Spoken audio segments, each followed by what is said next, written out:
Di dunia catur tahun 1980-an, udara di dalam aula turnamen seringkali terasa berat oleh ketegangan manusiawi, keringat dingin, detak jantung yang berpacu, dan ego yang dipertaruhkan di atas 64 kotak kayu.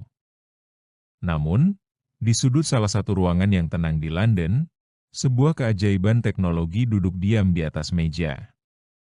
Itu adalah skisis Mark V, sebuah mesin kotak dengan papan elektronik yang terlihat tidak mencolok, namun menyimpan ambisi yang bisa mengubah sejarah. Bagi para pengamat, Mark V hanyalah sebuah alat bantu latihan.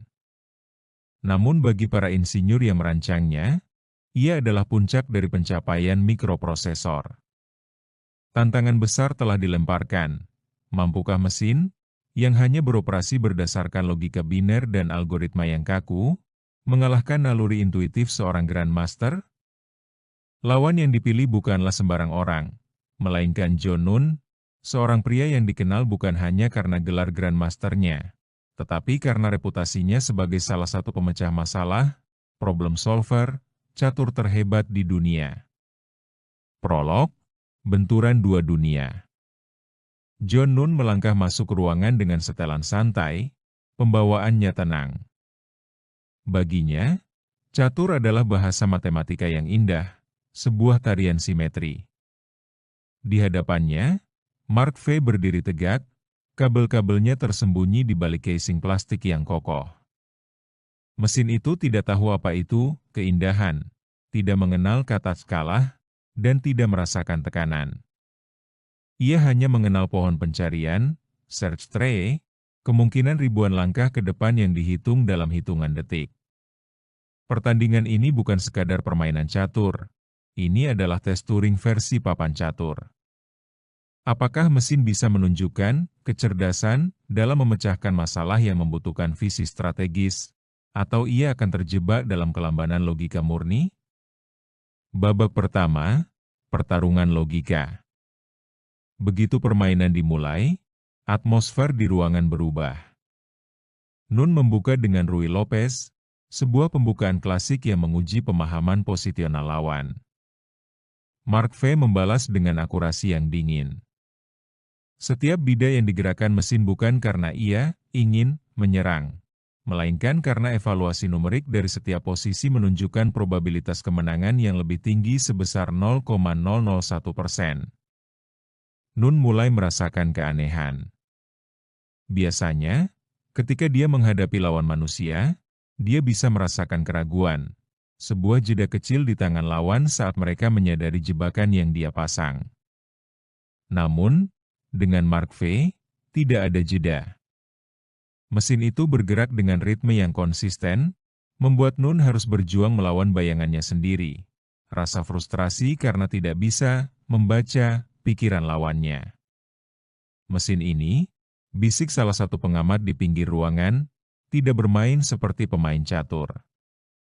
Ia bermain seperti kalkulator yang sedang merobek tatanan semesta. Nunn mulai melakukan manuver-manuver rumit.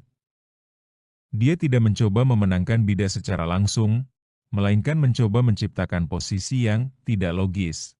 Posisi di mana nilai material kurang penting dibandingkan koordinasi antar bida yang abstrak. Ini adalah area di mana pemecah masalah seperti Nunn biasanya unggul. Dia ingin melihat apakah Mark V akan bingung oleh ketidakteraturan. Krisis di tengah permainan. Pertengahan permainan, mid-late game, menjadi medan tempur yang sesungguhnya. Nunn mengorbankan seekor gajah untuk membuka pertahanan raja lawan. Itu adalah langkah yang intuitif, langkah yang didorong oleh bakat alami. Penonton menahan napas. Mereka menunggu Mark V membuat kesalahan, sebuah blunder klasik akibat logika yang tidak mampu melihat gambaran besar.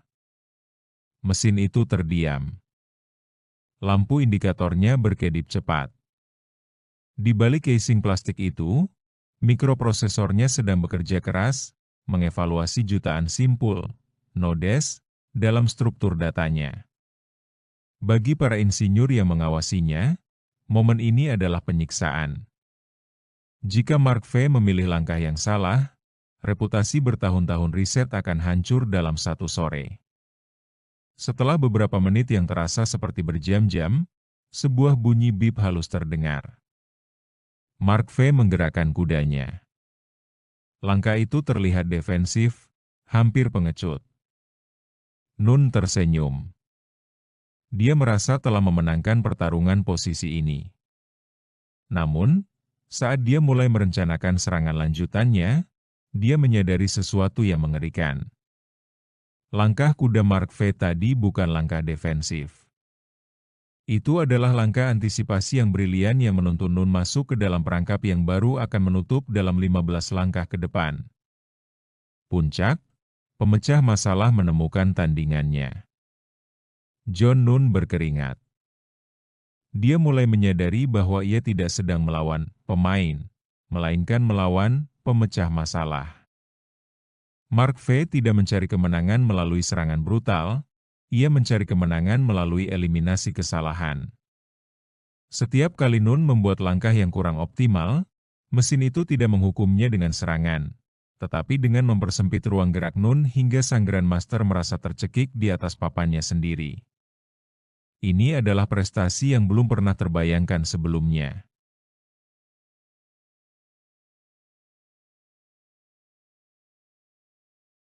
Di era di mana mikroprosesor masih dianggap sebagai mainan bagi para antusias komputer, Mark V menunjukkan kemampuan analisis tingkat tinggi yang melampaui batas-batas pemrograman.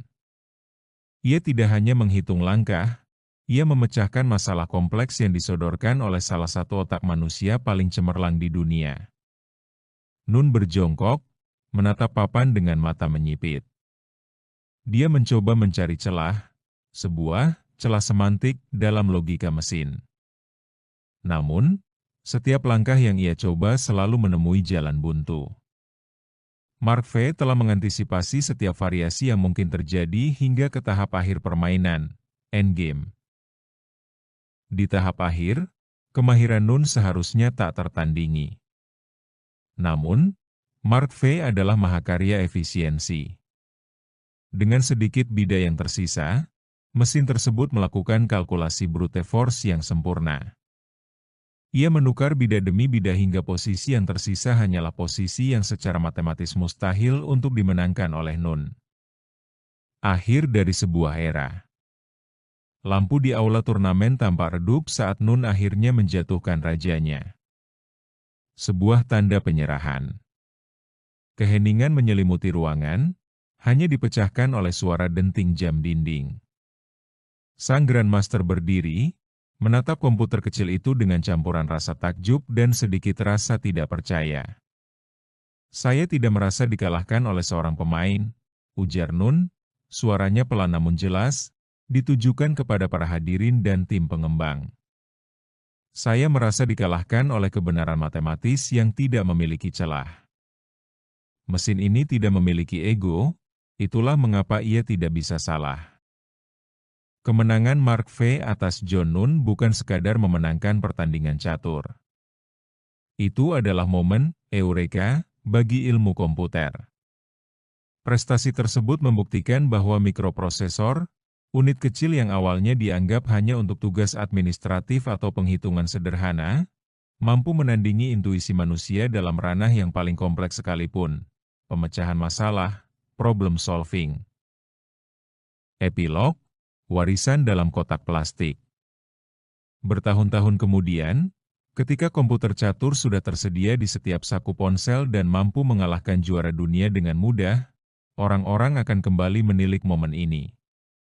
Mereka akan mengingat Mark V, mesin yang berdiri di awal revolusi digital.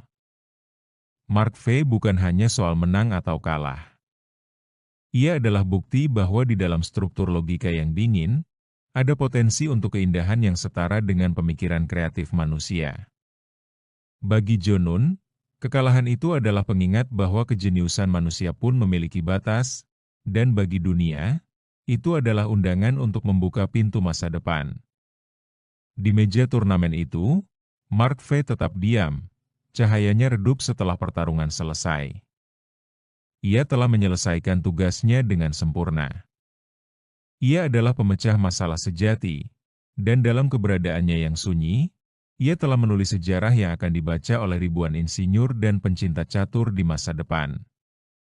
Tidak ada yang lebih mengesankan daripada sebuah mesin yang, melalui logika murni, mampu merebut mahkota kejeniusan dari sang Grandmaster. Dan itulah, pada intinya, kemenangan yang sesungguhnya.